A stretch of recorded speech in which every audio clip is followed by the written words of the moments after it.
और उस लोकतंत्र में, संविधान में हमें ताकत दिया। और ताकत ये दिया, पहले ऐसा हुआ करता था कि राजा के घर में रानी के कोख से बच्चा अगर जन्म ले वही राजा बनता था। लेकिन बाबा साहब भीमराव अम्बेडकर ने कहा कि राजा अब वो नहीं बनेगा, राजा का बेटा राजा नहीं बनेगा, राजा वही बनेगा जिसके पास वोट होगा, चाहे वो गरीब मजदूर का बेटा हो या किसान का बेटा हो या निषाद मल्ला का बेटा हो, जिसके पास वोट होगा वही राजा बनेगा।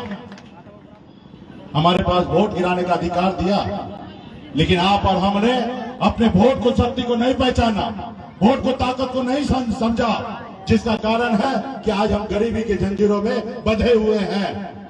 और जो लोगों ने अपने वोट को, ताकत को समझा, वो समाज देखिए कितना आगे निकल चुका है। जैसे हमारे उत्तर प्रदेश के स्वर्गीय मुलायम सिंह यादव जी, बिहार में लालू प्रसाद यादव जी, बहन मायावती जी, या हमारे स्वर्गीय रामविलास पासवान जी, ये लोग कोई अमीर घर का बेटा नहीं है, ये भी गरीब घर में जन्म लिए, संघर्ष किए, लड़ाई लड़े, अपने वोट को, ताकत को समझे, अपने लोगों को एकजुट किए। जब मुलायम सिंह जी ने अपना दल बनाए, जब दल बना, उनके लोगों ने उनको साथ दिया, और जब साथ दिया तो दल को बल मिला, और जब दल को बल मिला तो उत्तर प्रदेश का मुख्यमंत्री मुलायम सिंह यादव जी बने और अपने समाज के लिए बहुत काम किए और देश और दुनिया में अपनी पहचान बनाए। ये कैसे हुआ? ये पैसे के दम पे नहीं हुआ, ये वोट के दम पे हुआ। कोई मुलायम सिंह या लालू जी या बहन मायावती जी कोई अमीर घर में, राजा के घर में पैदा नहीं हुए थे, गरीब घर में ही पैदा हुए, जन्म लिए, लेकिन लड़ाई लड़े, संघर्ष किए, उनके लोगों ने उनको साथ दिया। और जिसका कारण है यूपी से लेकर बिहार तक देखिए, इन लोगों ने अपनी ताकत को दिखा के अपने समाज को बहुत कुछ दिया। साथियों, बहुत कुछ दिया। यही ताकत आपके पास भी है, यही शक्ति आपके पास भी है, वही वोट आपके पास भी है, लेकिन आप अपने वोट को नहीं पहचान रहे। जैसे हनुमान जी के पास शक्ति था, ताकत था, लेकिन उनको अंदाजा नहीं था कि कितना शक्ति, ताकत है।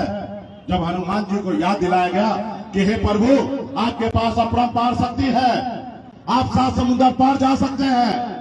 जब हनुमान जी को एहसास हुआ तो हनुमान जी 7 समुद्र पार जाके रावण को लंका जलाने का काम किया, रावण को लंका जलाने का काम किया। साथियों, वही शक्ति, वही ताकत यूपी, बिहार, झारखंड में निषाद के पास है।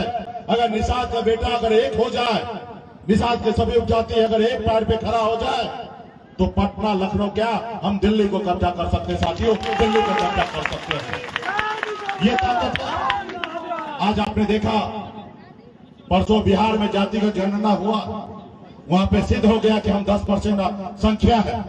उसी तरीके से उत्तर प्रदेश में भी जातिगत जनगणना होगा तो यहाँ पे मेरे यकीन मानिए, यहाँ पे 14-15% संख्या आपका होगा, उससे कम नहीं होगा। साथियों, लेकिन आप अपनी शक्ति को नहीं पहचान रहे हैं, आप लड़ाई नहीं लड़ रहे हैं। तो इसलिए साथियों, अगर आप अपने बच्चे का भविष्य अच्छा देखना चाहते हैं तो लड़ाई लड़िए, संघर्ष कीजिए। आज दिल्ली में जो लोग बैठे हैं उनको दिखाना पड़ेगा, आरक्षण लेना पड़ेगा, और आज आरक्षण मिल गया।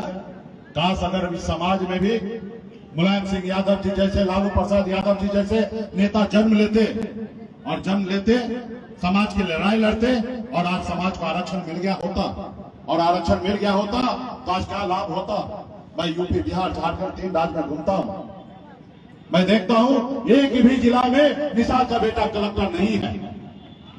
अगर आरक्षण मिल गया होता तो दर्जनों निषाद का बेटा कलेक्टर होता, एसपी होता, एसडीओ होता, बीडीओ होता, सीओ होता, डॉक्टर होता, इंजीनियर होता, लेकिन नहीं है।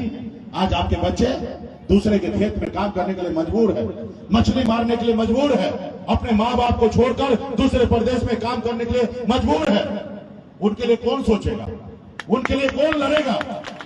उनके लिए तो आप ही को सोचना पड़ेगा, आप ही को लड़ना पड़ेगा, दूसरा कोई नहीं आएगा लड़ने के लिए। साथियों, आज तक कोई नहीं आया लड़ने के लिए, तो उम्मीद मत कीजिए कि और कोई आएगा लड़ने के लिए। आज मैं भी आया हूं आपके लिए लड़ने के लिए, इसलिए लड़ने के लिए आया हूं क्योंकि मैं निषाद का बेटा हूं, और मैं गर्व से कहता हूं कि मैं सदा पल्ला हूं, मैं निषाद का बेटा हूं, इसलिए लड़ाई लड़ रहा हूं। अगर मैं ब्राह्मण, भूमिहार, पंडित जी के घर में अगर जन्म लेता तो मैं आपके लिए लड़ाई नहीं लड़ता, उनके लिए लड़ाई लड़ता। तो इसलिए साथियों, लोग हमें कहते हैं कि मुकेश सहनी जी आप देश के इतना बड़े नेता हैं और आप एक जात की बात करते हैं। हम कहते नहीं, हम एक जात की बात नहीं करते हैं। ये निषाद समाज जो है ये मेरे लिए जात नहीं है, ये मेरा परिवार है और मैं परिवार की बात करता हूं। और परिवार की बात करना कोई गुनाह नहीं है। अगर परिवार की बात करना अगर गुनाह है तो ऐसे गुनाह हजारों बार मैं करने के लिए तैयार हूं, लेकिन मैं करूंगा और लड़ूंगा। आपने देखा